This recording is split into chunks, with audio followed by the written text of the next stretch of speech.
Hi, I'm CCP Navigator, Community Manager for EVE Online. Today we're going to take you behind the scenes of Alliance Tournament 10.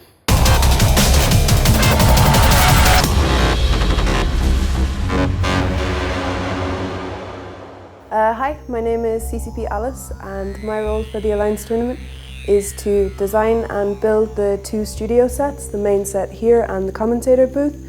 And then during the live studio weekends, I'm on hand to make sure everything is going smooth and the sets are okay and everybody has what they need. So I'm going to take you on a little tour behind the scenes, and we'll start with here, which is the main set, obviously. So we have the desk, which we designed ourselves and had especially made. And it's nice and durable and solid, makes a nice change from last year. We put this platform in place ourselves and had some fun putting lights underneath it just to create some nice elevation and depth. Then in the background, we got an artist in to actually graffiti spray a nebula on the background. And it took a whole day, and then he came back to do touch-ups, and we're really happy with it, and I think it comes out really good on camera. And it fits the theme. We wanted to make it red versus blue and play on the Caldari theme. This is CCP's Soundwave seat, obviously. We have a little tablet down here so that he can watch the forums and pull up statistics and stuff during the matches and the studio sessions. And here you can see we have the lights that are built into the desk, and I'm going to reveal the secret of the ice cubes. They are entirely fake. And of course we have Tournament Cat on hand as well. And this is the main set, so now let's take a walk and go into the commentary booth.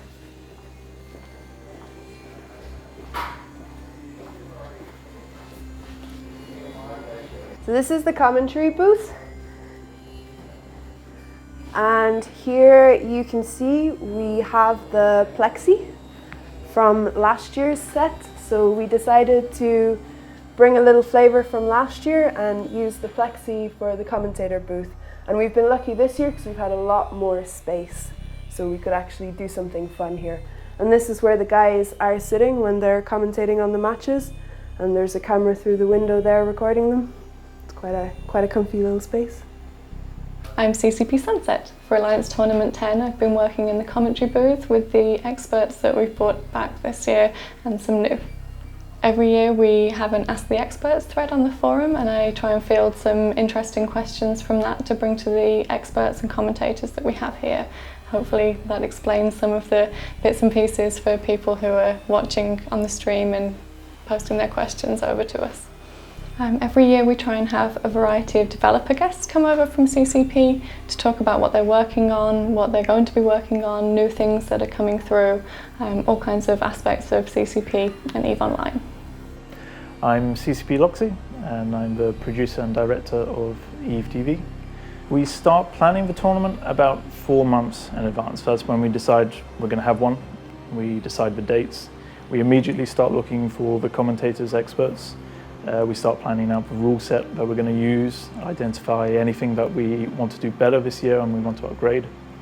Once that's done, it's about 2 months out, we really start the heavy planning on the logistics, the computer needs, all the equipment stuff we need. We start planning out. We're in a new studio this time. We did that about 2 months ago. We went scouting around Reykjavik and we found this place, which has been a fantastic find and has worked really well. And then in the past month, it's getting the setup, getting the set design, new things built, things moved over, and stuff up and running. So right now we're in the kind of behind the scenes control room.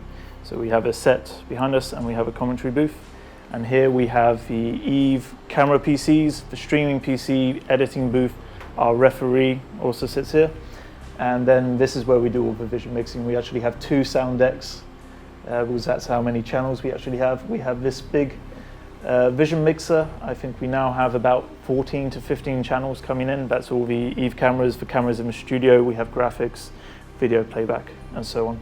And then in the corner we also have our graphics machine that powers all the on-screen graphics.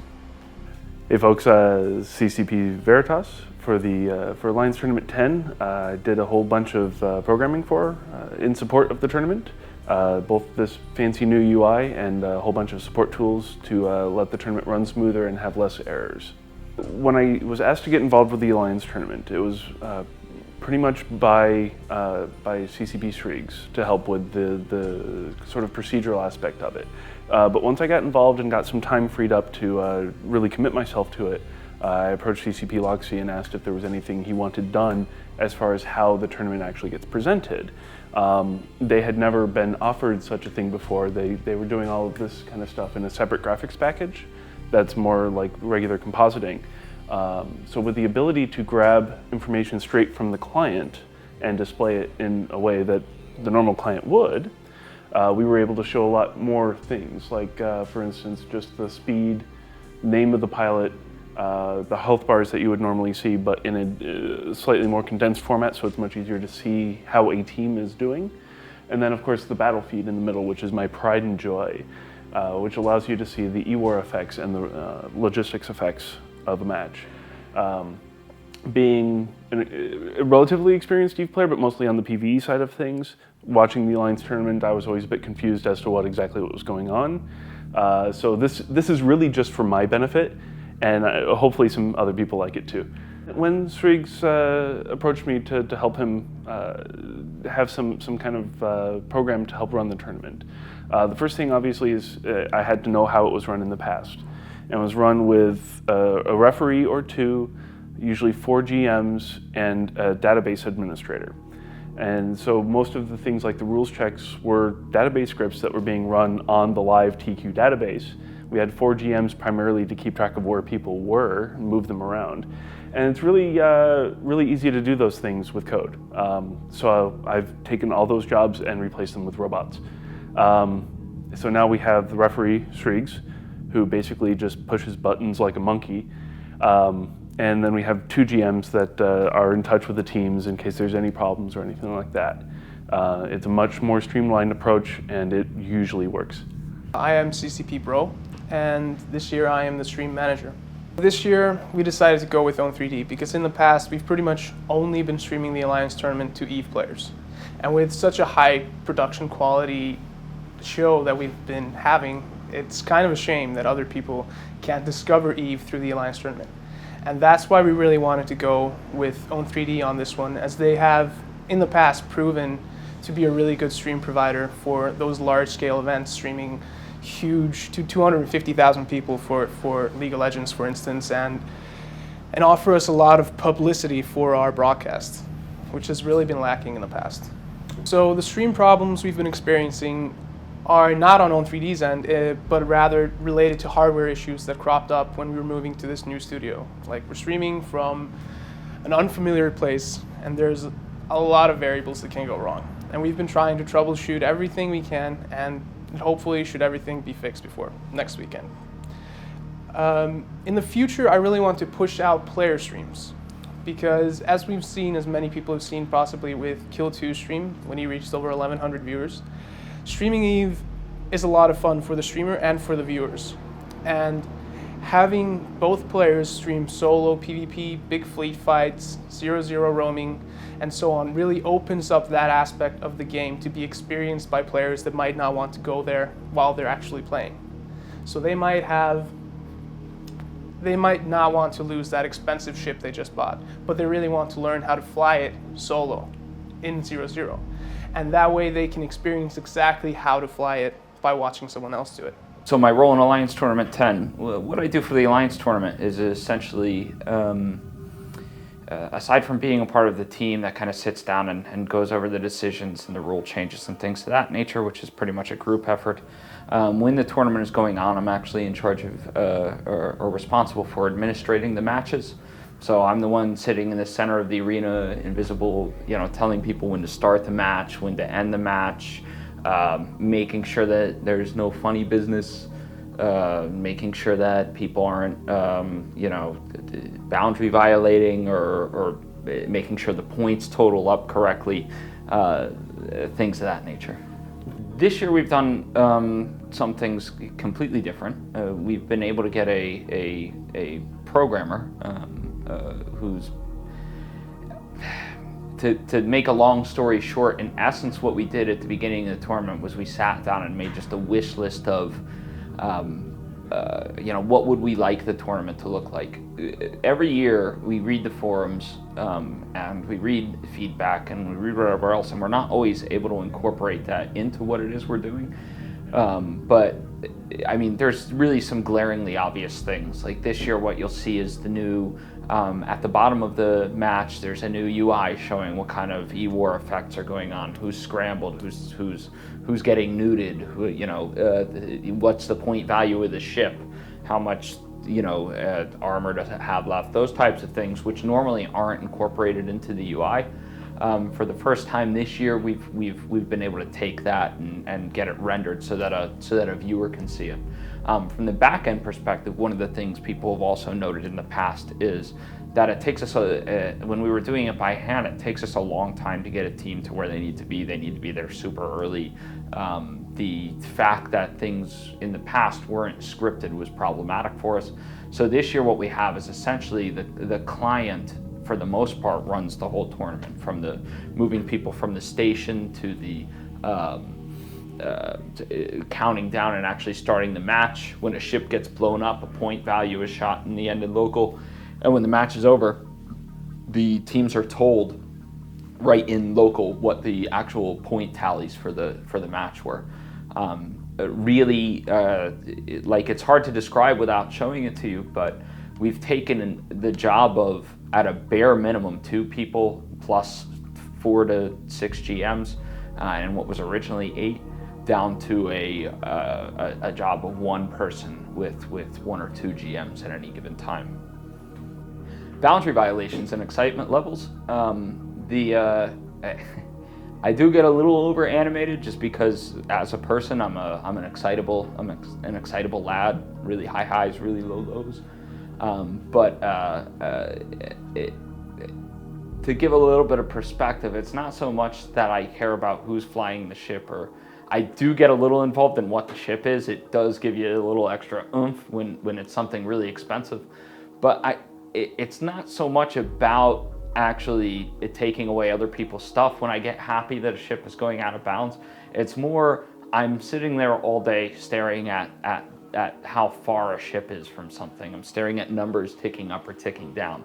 When it hits that red level, I do kind of get up out of my seat and like, yeah, he's gonna do it, he's gonna do it. What we've seen a lot more this year of actually is people teasing us, because in the past we haven't had, people are really playing the edge of the arena for some reason this year. So I'll have guys go out to 124.5 kilometers, which is a little bit annoying. But at the end of the day, on a scale of 1 to 10, depending on what the ship is, it'll range from a 8 to 10 on my excitement levels when it comes to blowing up a ship. It's the highlight of my day. My name is CCP Soundwave. I am the host of Alliance Tournament 10. When I'm not hosting the Alliance Tournament, I am also the lead game designer of EVE Online. I think changing the points around every year brings a lot of value in terms of getting new setups and keeping the tournament fresh. Whether we get the points right isn't always really as important as just the fact that we change them.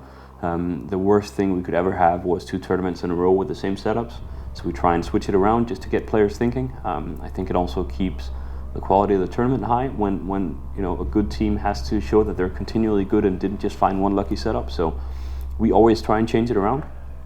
And sometimes we'll target specific ship types. Like this time around, I'd really like to have seen more battleships. So we lowered the price of battleship a little bit.